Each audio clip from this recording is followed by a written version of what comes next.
What is your relationship with nostalgia? Well, I don't think it's very good to do that.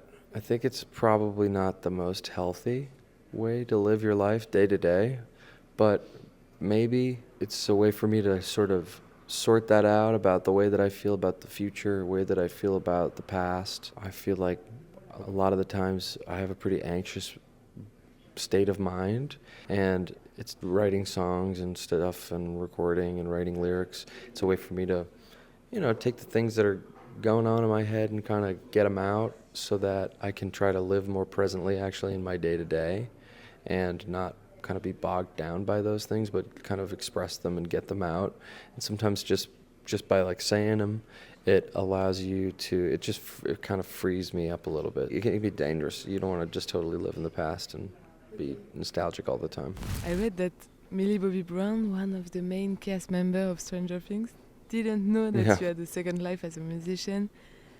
What kind of relationship do you want to maintain between these two careers? Well, it would be nice to be able to continue to do both. So I don't really know about the distance you kind of want to try to keep between it. I guess they're coming from a similar place. The reason I kind of put a little separation between it, or at least tried it in the beginning, is just sort of just keep people, allow them to have an open mind when they first listen to it and not have a preconceived notion about who's doing it. It's been cool for me to see, and I think helpful at the end of the day. Once the cat's out of the bag, the cat's out of the bag. Good question. I don't know. How did you musically create the world of Joe, and what inspires you? I think I'm just inspired by how albums used to be made. And working in a studio gave me the chance to try to like chase some of those sounds. And you can kind of hear my eclectic taste throughout the album, like the things that I'm into. And then I guess through all the sonics and stuff, able to open up about my own life. You used to play with the band Post Animal before leaving them to film the second season of Stranger Things.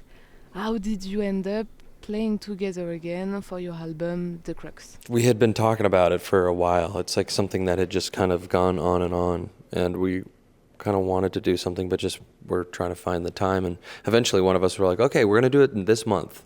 This is when we're doing it. And then we just decided to do it. And it was like, okay, great, let's go. I had written all the music, and as it was kind of coming to an end, we were thinking about what the album was going to be called, what the album visually was going to be.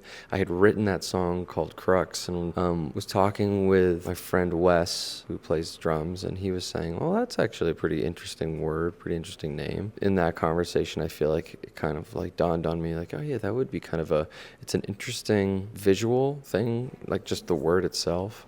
And then also kind of like what it meant for me at the time, just sort of being at the end of this one part of my life and the beginning of this next part of my life. Felt like it encapsulated it. And then using the motif of this kind of hotel and all these transient people passing through, just the whole package felt like okay, this really makes sense to me, and was a fun world to sort of play in for the visuals of the whole album. And it felt like it gave it some thematic through line. Who do you think is the best team to go on tour with?